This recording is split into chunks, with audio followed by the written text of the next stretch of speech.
From this to this. Ngayong araw nga pala mga kapeps, maglilinis na naman tayo ng bahay. Dito nga pagising ko sa umaga, ang dami na namang tambak ng nanay ko. Huy! Yung gusto mo maging aesthetic yung bahay mo, pero yung nanay mo gusto maging bodega. Huy! Medyo natawa pa nga ako dito mga kapeps, kasi hindi ko alam kung ba't ganun yung gusto ng nanay ko. Huy! At dito nga mga kapeps, binilisan ko na agad maglinis dahil ngayong araw nga pala may pasok ako sa office. Ay, hindi talaga maganda tignan pag hindi maganda yung bahay mo sa umaga.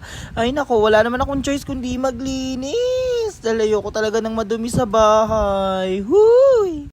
At dito nga mga peps, pagkatapos kong walisan, nagmap na rin ako. Ang gamit ko nga pala dito ay yung floor cleaner na Shine Pro. Maganda kasi to peps, nakakakintab ng tiles. Kaya kung ako sa inyo, bilhin nyo rin to. Huy!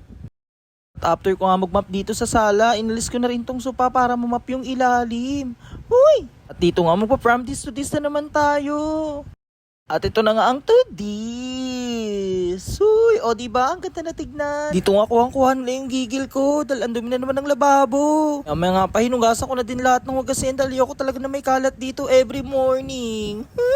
At maya pa, inalis ko na nga rin dito yung mga nakatambak na bote at mga suka. Ang pangit tignan. At nung natapos ko na nga siya guys, ito na yung naging resulta. Wow! Edi wow. After nga niyan, sinundan ko na rin tong terrace. Napakadaming dumi at ang baho, nakakainis. Dito nga daldali ko na din agad binilik yung bangko dahil papakainin ko pa yung ibon. At ito na nga guys, kinuha ko na nga yung pagkain nila at lalagyan na nga natin. Pang gutom na sila. Uy! Dito nga rin, kinuha ko na rin yung lagayan ng tubig nila para palitan.